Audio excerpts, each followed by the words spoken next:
Pada kesempatan kali ini, kita akan membahas tentang stereokimia.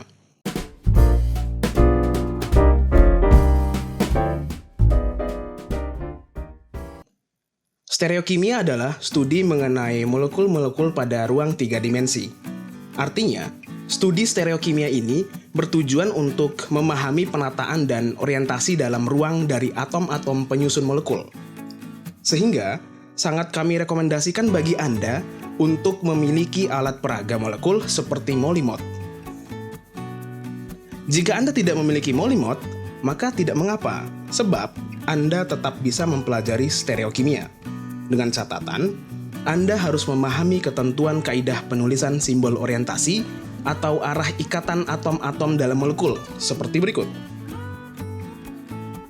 Pada huruf A, itu merupakan garis tebal yang berarti arah atau orientasi ikatan atom, yaitu yang mengarah kepada pembaca atau keluar bidang kertas.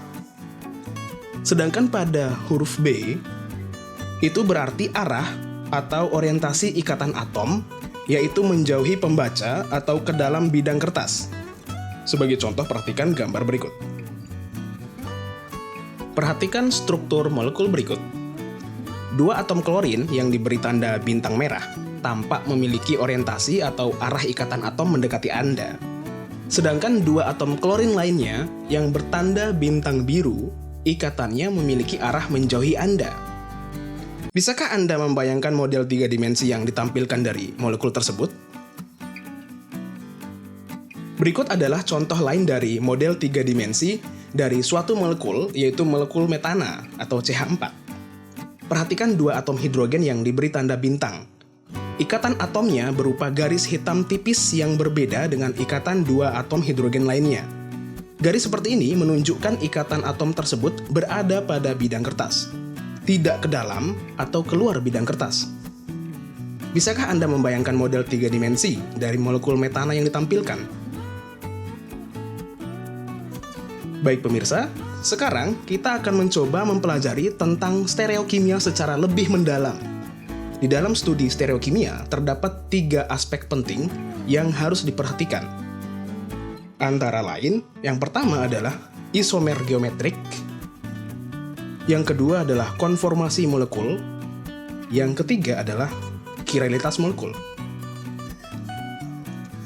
Isomer geometrik adalah isomer-isomer yang timbul sebagai akibat adanya ketegaran atau kekakuan dari suatu molekul. Sementara yang kedua adalah konformasi molekul. Ini adalah bentuk-bentuk molekul dalam ruang 3 dimensi dan bagaimana bentuk-bentuk ini bisa saling beralih dari satu bentuk ke bentuk yang lain. Dan yang ketiga adalah kiralitas molekul, yaitu isomer-isomer yang timbul akibat perbedaan orientasi atom-atom yang terikat pada suatu atom pusat. Baik, sekedar kami ingatkan kembali bahwa isomer merupakan molekul-molekul yang memiliki rumus kimia yang sama, tetapi penataan atom-atomnya berbeda, baik dari sisi urutan penataan atom-atomnya maupun orientasi atom-atom tersebut di dalam ruang.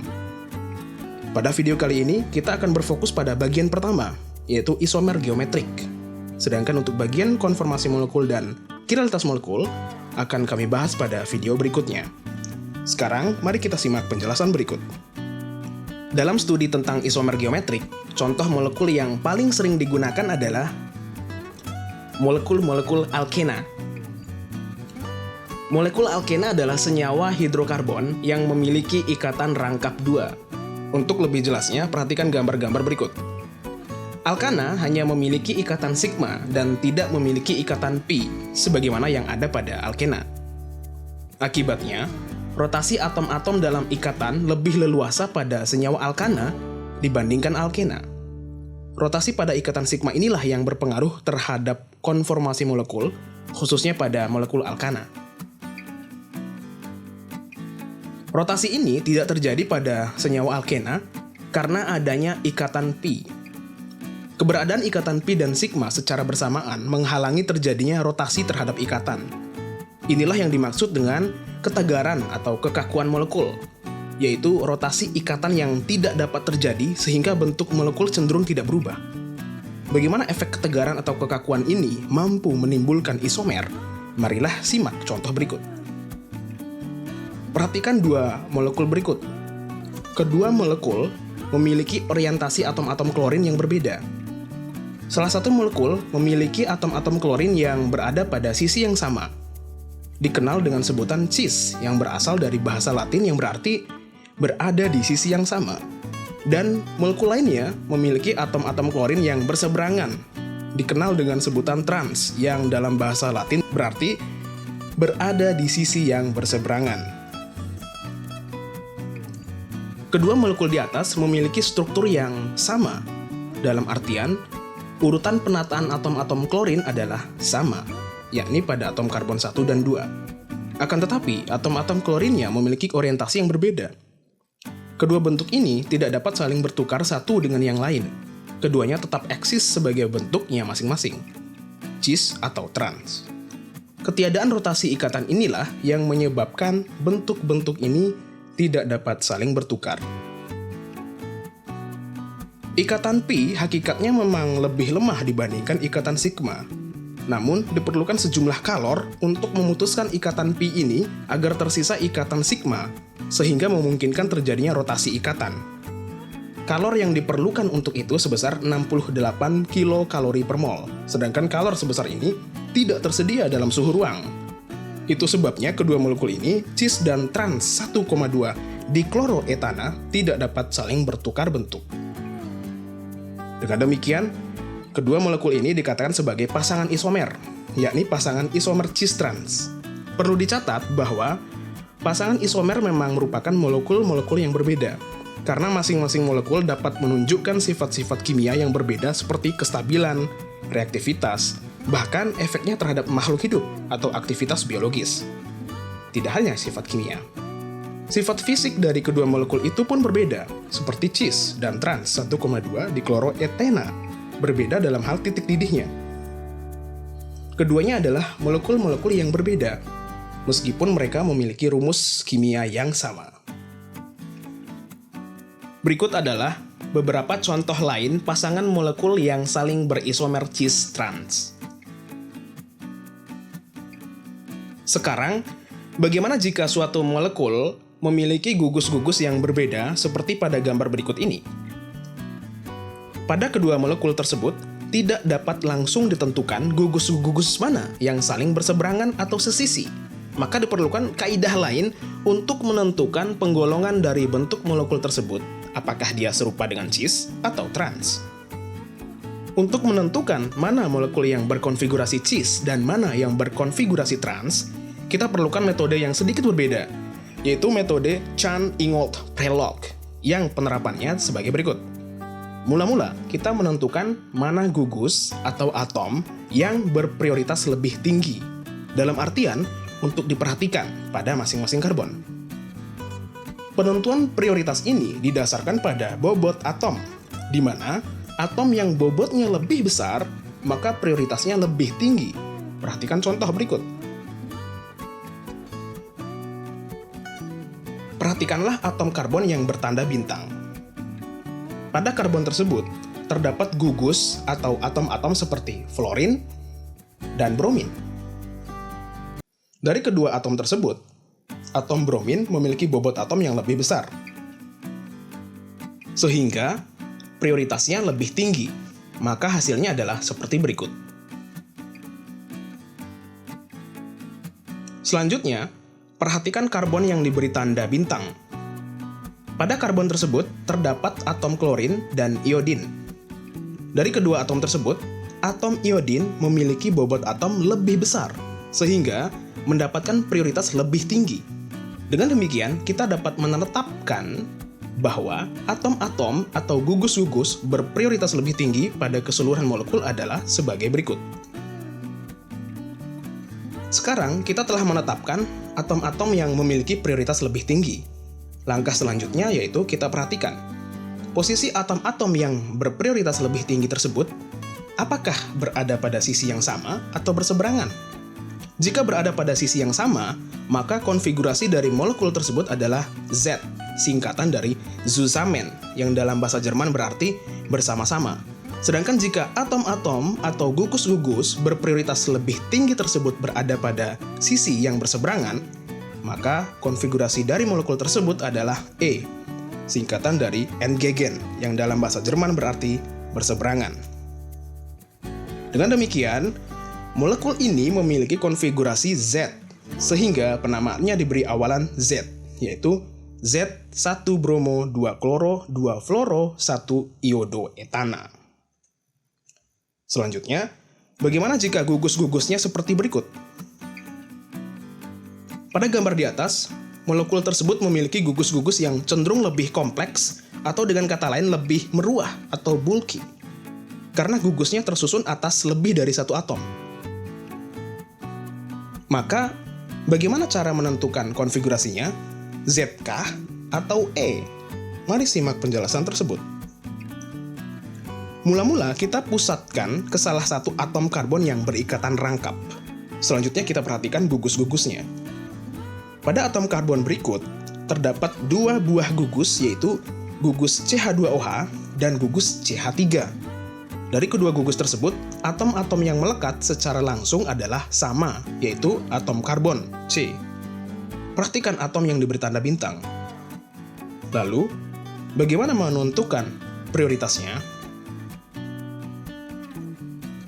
Jika atom yang melekat secara langsung ke karbon alkena adalah sama, maka gugus-gugus yang melekat pada atom karbon tersebut harus diuraikan seperti gambar berikut. Kemudian, kita coba menyusuri rangkaian atom-atom pada gugus-gugus tersebut sampai terdapat perbedaan. Coba perhatikan molekul ini. Perbedaan kedua gugus tersebut tampak setelah kita menyusuri atom-atomnya, dan perbedaan itu terdapat pada karbon-karbon yang diberi tanda bintang. Pada salah satu gugus, atom karbonnya mengikat 3 atom H, sedangkan gugus yang lain, atom karbonnya mengikat 2 atom H dan 1 gugus OH. Dalam hal ini, prioritas OH lebih tinggi dari H karena atom O bobotnya lebih besar dari atom H. Dengan demikian, pada atom karbon alkena berikut, gugus CH2OH mendapatkan prioritas lebih tinggi. Selanjutnya, kita fokus pada karbon alkena berikutnya, yakni yang diberi tanda bintang. Bisakah Anda menentukan mana gugus yang prioritasnya lebih tinggi dari atom karbon berikut ini? Sekedar informasi, molekul ini sebetulnya memiliki konfigurasi Z. Bisakah Anda membuktikannya? Selamat mencoba. Lalu bagaimana dengan ini? Dapatkah Anda menentukan konfigurasinya? Kuncinya adalah gugus-gugus yang ada diuraikan hingga membentuk rangkaian atom-atom. Lalu, telusuri atom-atom tersebut, dimulai dari atom yang secara langsung berikatan dengan atom karbon alkena. Penelusuran dilakukan sampai menemukan bagian gugus yang menunjukkan perbedaan dengan gugus lain. Selanjutnya, bandingkan bagian yang berbeda dari kedua gugus tersebut. Mana yang mengandung atom dengan prioritas lebih tinggi? Yang mengandung atom dengan prioritas lebih tinggi, secara otomatis gugus tersebut juga berprioritas lebih tinggi. Selanjutnya, bagaimana jika gugus-gugusnya seperti ini? Gugus-gugus pada molekul ini dapat diuraikan seperti berikut. Pada molekul berikut, gugus-gugus yang berikatan dengan karbon-karbon alkena terdiri atas atom-atom yang identik, namun berbeda dalam hal jumlah ikatannya. Untuk lebih jelasnya, simak uraian berikut. Marilah kita fokus ke salah satu karbon, yakni yang mengikat gugus CH2OH dan gugus CHO. Perhatikan karbon bertanda bintang. Kedua atom karbon gugus tersebut sama-sama mengikat atom O, tetapi yang satunya berikatan tunggal, yang lainnya berikatan rangkap 2. Untuk menentukan mana yang prioritasnya lebih tinggi, kita kembali menggunakan metode Chan-Ingold-Prelog, yang dalam hal ini penerapannya adalah dengan melakukan ekuivalensi atau penyetaraan ikatan rangkap dengan ikatan tunggal. Untuk lebih jelasnya, perhatikan gambar berikut. Jadi, Ikatan rangkap dua di antara karbon dan oksigen dapat disetarakan selayaknya karbon mengikat dua atom oksigen dan oksigen juga mengikat dua atom karbon. Karena karbonnya mengikat oksigen lebih banyak, maka gugus CHO berprioritas lebih tinggi dari CH2OH. Selanjutnya, bagaimana dengan gugus-gugus pada atom karbon lainnya, yakni yang bertanda bintang? Dengan menggunakan metode Chan-Ingold-Prelog, bisakah Anda menentukan mana gugus yang berprioritas lebih tinggi? Sejatinya, molekul ini berkonfigurasi E atau N-Gegen, analog dengan model molekul trans. Bisakah Anda membuktikannya? Selamat mencoba. Baiklah pemirsa, bagaimana? Masih ada yang kurang jelas? Atau mau memberikan komentar? Sekian dulu video kali ini. Silahkan like, komen, dan jangan lupa subscribe bro. Karena dengan subscribe dari kalian, kami dapat terus membangun dan mengembangkan channel ini. Semoga bermanfaat untuk kita semua. Bye.